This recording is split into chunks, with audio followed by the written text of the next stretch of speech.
in the Galilee. Thank you so much.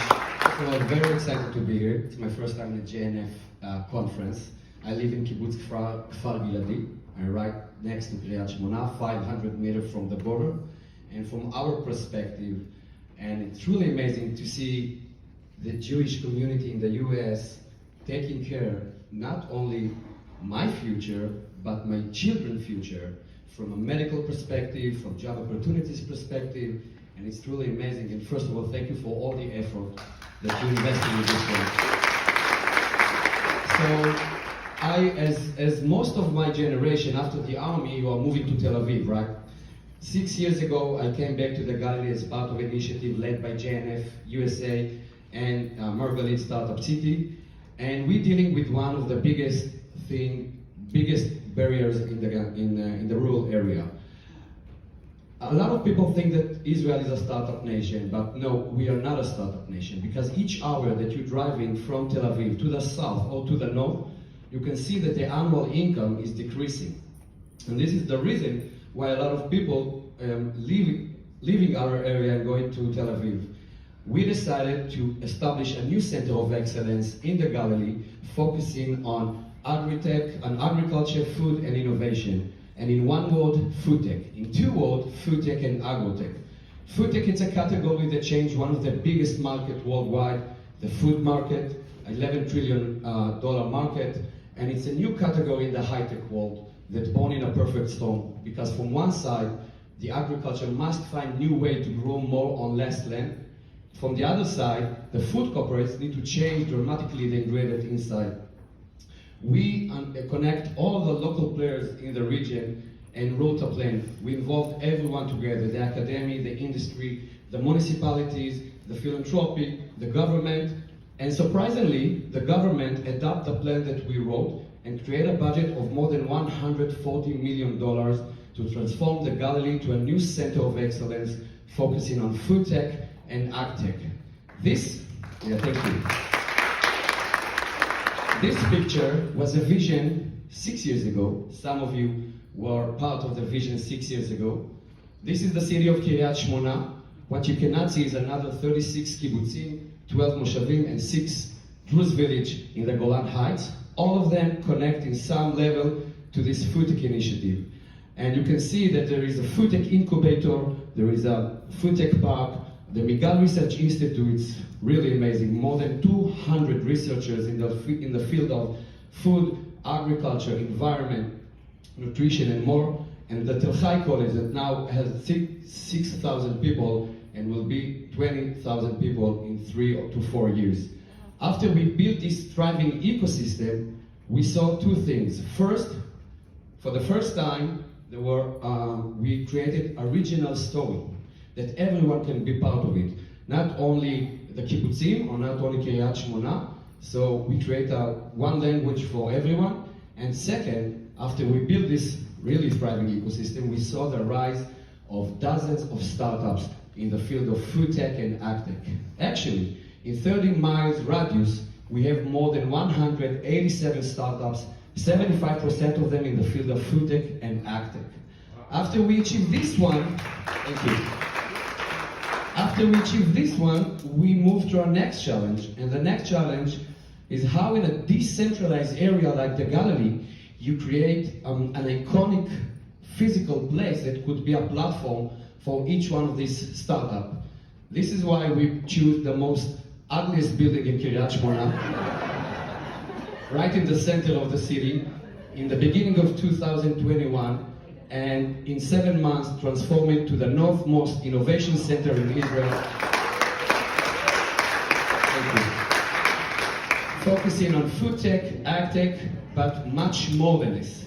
Because the real magic of the building is actually inside. We have 6 main programs. First of all, it's Studio Galilee. It's an impact accelerator supported by JNF-USA and Margalit Startup City. And we believe that local entrepreneurs in the Galilee deserve the same opportunity as Tel Aviv entrepreneur. That means connection to investor. It means validation. Everything that Tel Aviv entrepreneur have, we need it also in the Galilee. Right now we have we have 14 new companies in this current cohort. You can see here Blue Huna from Yotfat, from the Western Galilee. It's a company that developed a straw from hay, not from plastic, from hay, a biodegradable one. You can see it in the expo, and some other companies. We are actually giving them all the support that they need, and we recruit the top tier expert in Israel in the field of food and innovation, from the biggest food industry, some of the biggest multinational in Israel, all of them giving their hours for free, mentoring them and helping them to take the startup to the next step.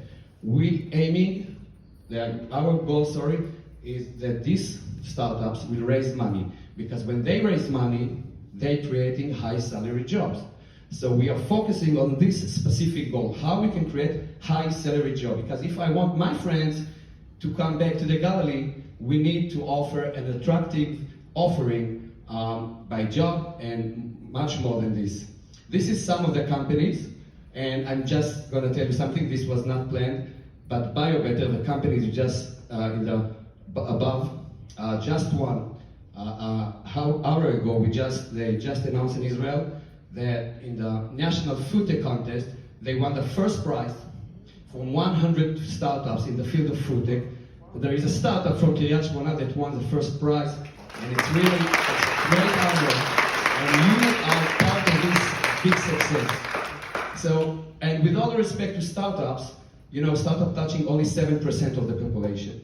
So we initiate, with the recommendation of Russell and Michal, even a small business program.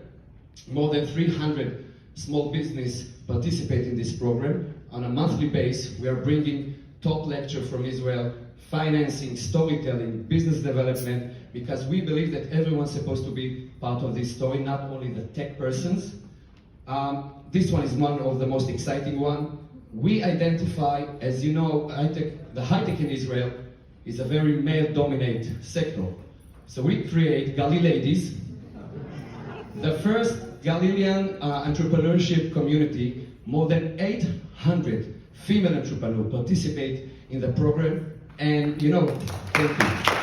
And for me, first of all, my wife there, but for me to see so many people in evening time in the center of Kiryat Shmona, from the Druze, these ladies over here are from a village called Enkinia. Enkinia, it's a Druze village right next to Syria. This is so exciting for us, that they're driving an hour in the middle of the night to be part of something bigger than them. And we are really thankful for you guys for supporting all these efforts. Another thing that we are doing is Food for Our Soul. So once and twice a month, we are orchestrating and leading art and cultural event. We had the privilege to host the first ever street concert in Kiryat Shmona with more than 26 musicians from the Philharmonic that came and did a show. More than 600 people participate in this one. And since we opened a year ago, more than 5,000 people have visited this place. And this is our way to rewrite the story of the Galilee. People from India, Canada, Italy, Sweden, Denmark, Lebanon, Bahrain, Egypt, totally amazing, are coming to this place, and we are seeing our place not as a building, we are seeing the FoodTech Center as a launching pad for the entire area. One of the most exciting programs is this one. We believe that we have to start already with the children. So there is in Kiryat Shmona 10 elementary schools. Each one of the elementary schools in Kiryat Shmona has a FoodTech program, and the children are learning FoodTech. And by that, we're exposing them to chemistry, biology, and much more important, to entrepreneurship.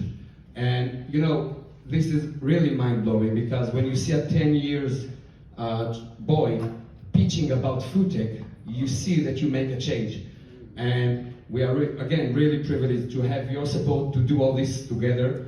Since then, in the last 3 years, we created more than 350 high salary jobs in Kiryat Shmona and in the Upper Galilee.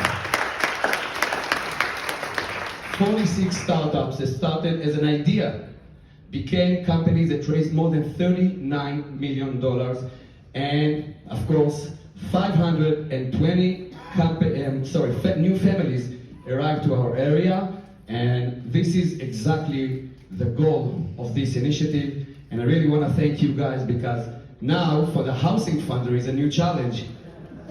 Okay, so again, thank you for the support, and I'm here for